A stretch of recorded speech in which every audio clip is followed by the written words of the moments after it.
Hey sweeties, today we are going to do a head-to-head battle between the Le Creuset cast iron, enamel-coated cast iron Dutch oven versus the Staub enamel-coated cast iron Dutch oven cocotte, they call it.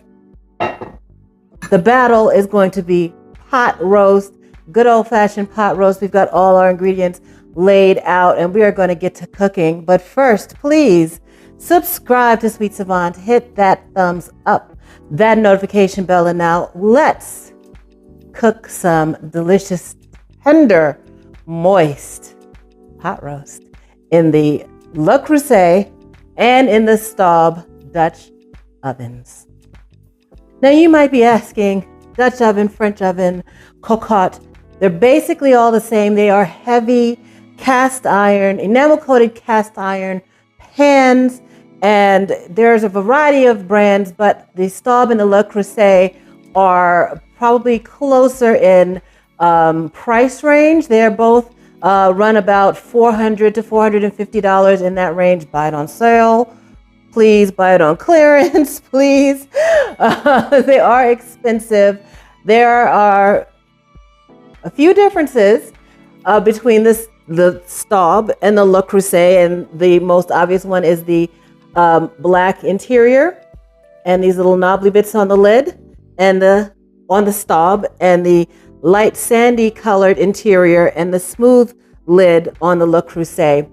These knobbly bits on the Staub are said by the company to rain moisture back down, basting your meats or whatever you're cooking, slow cooking, during that long cooking time. And does it make a big difference? I don't know. We will see. Some say yes, some say no. We're going to find out right now. We've got our aromatics, well, first we have our beef chuck is going to serve as our pot roast today. This is about 4.85 pounds of beef chuck. We're going to divide it in half and cook half in the Le Creuset and half in the Staub. We've got our vegetables. The broccoli is going to be cooked separately, just a little green side. And then we're going to serve it on top of grits. My favorite, grits, because you want to catch all of the gravy, all of the sauce that's going to cook. We're cooking our pot roast in. We've got our aromatics, our onions, our carrots, and our bay leaf. We have some tomato paste. Actually, I very rarely have tomato paste in the house, so I often just use ketchup and it works well. We're going to season with just salt and pepper, some fresh thyme, and then we will braise it in a mixture of beef broth, red wine, lower sodium soy sauce, and some of that good old Le and Perrin Worcestershire sauce. So let's go ahead and cut up our beef. We'll just cut it in half, one cut. You could cut it and make a stew in like 1-inch pieces. You could cut bigger chunks to make it cook faster. We're just going to cut it in half. Our oven is preheated to 300 degrees. We're going to first brown them on the stove top to get a nice crust, build the fond inside the pan. That's where the flavor is. We'll talk more about that later. Let's go. I've got our meat separated to just about halves. Let's weigh them, see where we're at. That's about 2.238.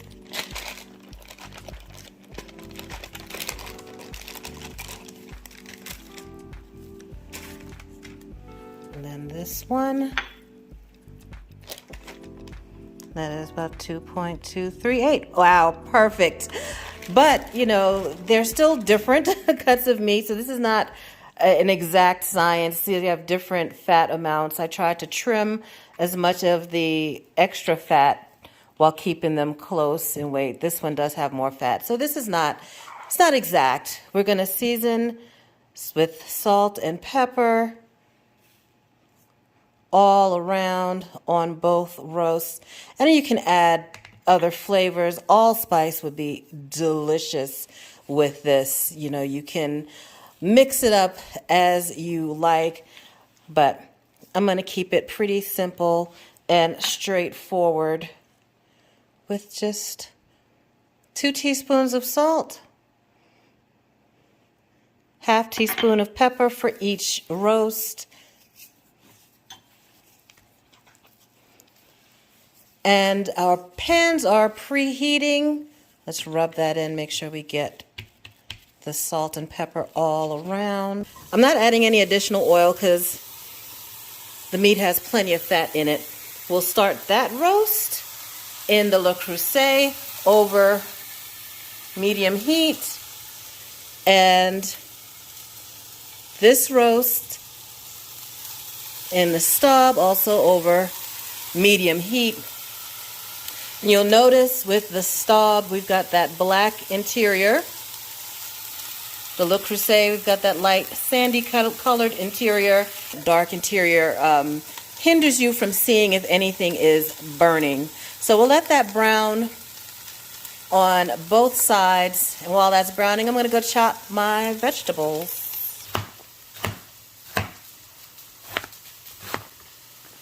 And I forgot to mention garlic, which I think is illegal. You got to add some garlic. And celery is usually included in your mirepoix, that aromatic vegetable mix, but I don't have any, so we're not adding them. So I'm using just a few carrots for our mirepoix, and then the rest will be added later in bigger pieces as part of the vegetables from our dish to serve. You know, this is really for the flavoring, the sauce, and then we'll have some larger chunks of carrots cook in there with some potatoes as part of the meal. So I use lots of onions because we love onions around here. Some carrots. You can add celery. I'm adding a bay leaf. I only have 1 bay leaf. My husband is bringing me some more. So 1 bay leaf for now. And then our thyme.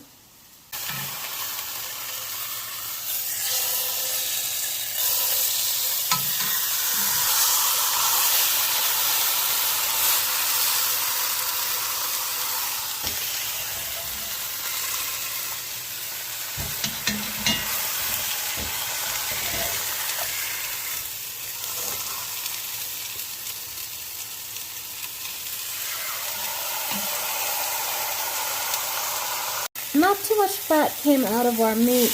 We're going to take this out of the pan. And you can see that gorgeous fond, the bits of browned meat left on the bottom of the pan, and that just adds so much flavor to our finished dish. We'll put this off to the side. Let's check our piece of meat that's in the Staub. And this, we're just browning it to start. We're not cooking it all the way through. So you can see the difference. Let's move them a little closer. Between the 2 pans. How easy it is to see how much browning you have.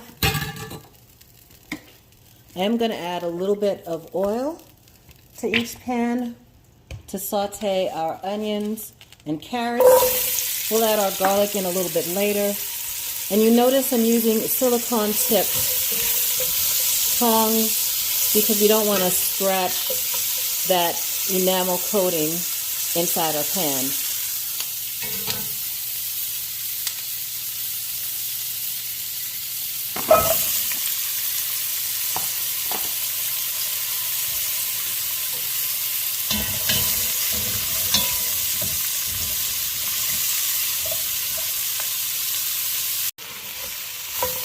Now you can see our fond has continued to brown. We don't want it to get too dark.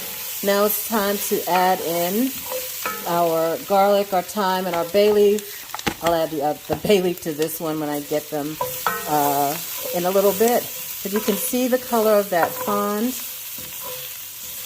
in the light colored pan. Let's check the dark colored pan. See, it's harder to tell at what stage that fond is. Let's go ahead in with this tomato paste. That's about 2 tablespoons. And make sure you're doing this on low to medium heat, medium-low I'd say, because you don't want to burn what you got going on in this pan at this stage. Oh, that would be a shame. So we're gonna cook this tomato paste out just for a few seconds, just to cook the rawness, that caramelize the sugars a little bit. Let that cook out a bit. And now we're gonna add our wine. I'm gonna add a 1.5 cups of red wine. Look at that pretty color. That's gorgeous. Stir that up to get any bits of the fond that's stuck to the bottom incorporated. Now at this point I am going to turn the heat up just a bit more to medium, because we want it to simmer and cook off some of the alcohol. It all doesn't cook off, but we want to cook the sort of that raw alcohol flavor out.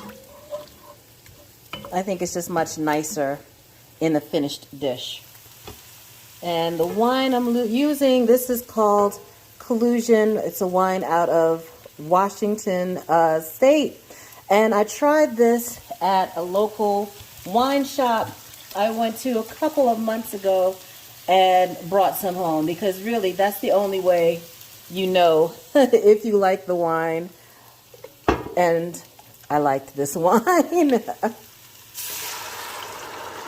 The smell that comes up when that wine hits the pan, it's just, I mean, intoxicating, I guess is the word. So we're going to let that cook down just for a couple of minutes. And if you're wondering why did I use 1.5 cups of wine in each pan, well, because it leaves just enough for me to have a sip while that's simmering down. So cheers, just a little bit, not too much. Let's add our beef broth. 2 cups of beef broth. I already added it to the pot with the Staub pot. Let's add 2 cups of beef broth to the Le Creuset. Then our less sodium soy sauce. Just want about 1/4 cup. Yeah, just about 1/4 cup in there, and about 1/4 cup in there. Stir it up. And then we'll add our meat back in. Our meat's been sitting on the side, waiting patiently. Any juices that accumulate in that dish, we will add. And you see how our liquid comes just about halfway up the side. That's what we want to braise. And we will turn this roast over a couple of times during cooking. But for now, we're gently going to place it. The wine, soy, our aromatic vegetables. Oh, I'm looking forward to it. Some juices collected on the plate. Some for you. Some for you. Lay in parent. Then we'll cover this and put them in our 300-degree oven. We jammed both of those Dutch ovens into our oven at 300 degrees, covered. They're heavy. So one important thing is to make sure that the handles on them are wide enough for you to grab it securely when you're using oven mitts. The Le Creuset handles are definitely more generous. They are wider to get a better grip. But be careful because it's very heavy. It's time to check. These both have been in the oven for 1.5 hours. Ooh, that's beautiful. Look at that. Lovely. And we're going to just turn our pot roast over carefully. You know what? Let me grab a spoon just so I don't make a mess.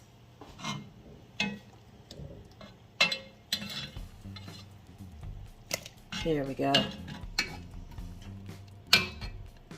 Carefully We'll put these back into the oven covered for another hour and a half. I can tell it's still pretty tough. Yeah, they're still pretty tough. They've got a long way to go. So let's get these back into the oven and check on them in another hour and a half. All right, let's take a look again.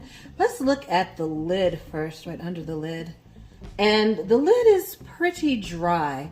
So all that about raining moisture, basting your meats as you cook, I don't know. Maybe the temperature has to be higher, but doesn't look like any rain was happening in there. Let me just put this off to the side, and you can see our meat has gotten even nice and, ooh, oh yeah, that's tender. That's tender. Nice and tender, nice and dark. It continues to brown while it's in the oven. I'm going to turn it around one more time so we can take a look.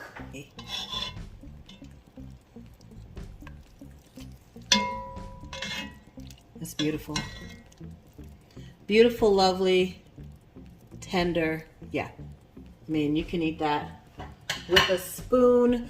Let's see our liquid there.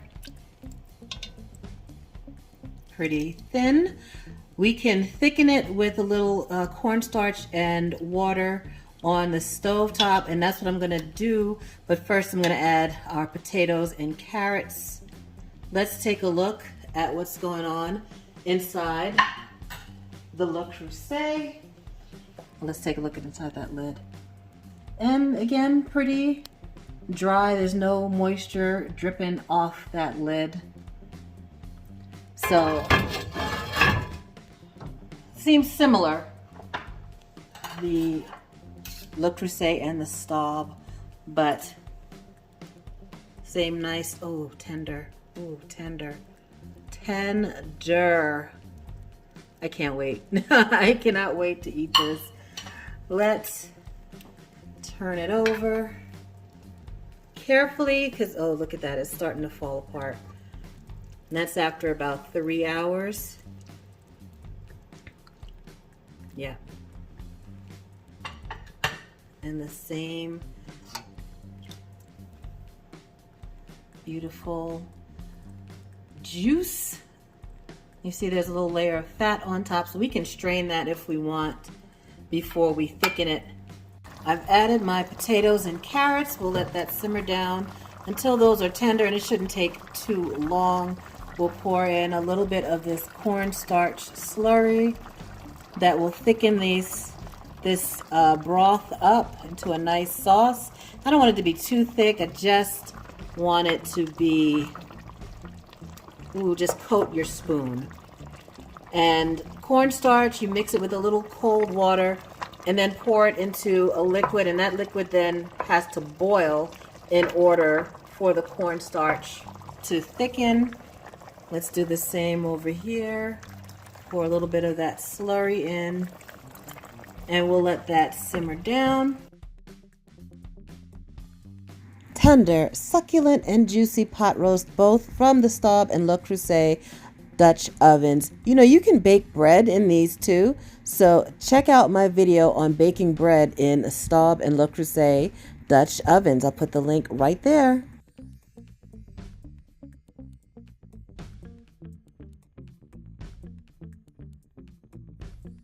Staub, Le Creuset. Which is better at making pot roast? Well, they both did a fine job. You're not going to go wrong either way. But I will say I prefer these large handles, look at that, on the Le Creuset to the smaller handles of the Staub. When you are taking out one of these very heavy pots, they could be up to like 15 pounds. You want to get a good grip with those big pot holders. You want big handles. Le Creuset wins there. And if you remember when we were making, browning our meat, and it had collected the fond, the meat juices that collect on the bottom of the pan, it's very hard to see if those juices, if that fond is going to burn with the dark Staub finish. With the light Le Creuset finish, you can see everything that's going on inside the pan. So Le Creuset wins on that.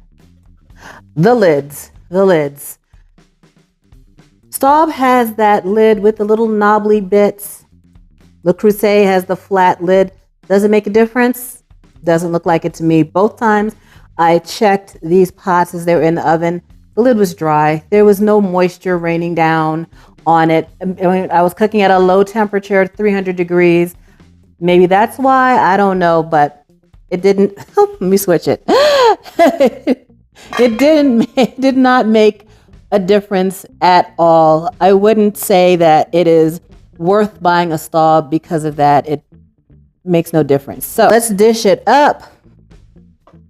And I mean, we've got beautiful, tender meats, luscious gravy, well cooked out of the Staub and out of the Le Creuset. These pots are different shapes and sizes, so you may get a little different sort of cook from each one. And I think that's why in the Le Creuset, the gravy has reduced a little bit more because I simmered them both down on the stove. And the Le Creuset has that wide surface area, that wide space, in order to let more liquids evaporate. You get more reduction out of the Le Creuset. So keep that in mind. The Staub has a narrower top. It's taller and narrower, whereas the Le Creuset is shorter and wider. Either way, both great results, but I do declare the Le Creuset is the winner. Please subscribe to Sweet Savant. Hit that thumbs up, that notification bell. Y'all have a delicious day, and I'm going to eat my dinner, and I will see y'all later. Bye.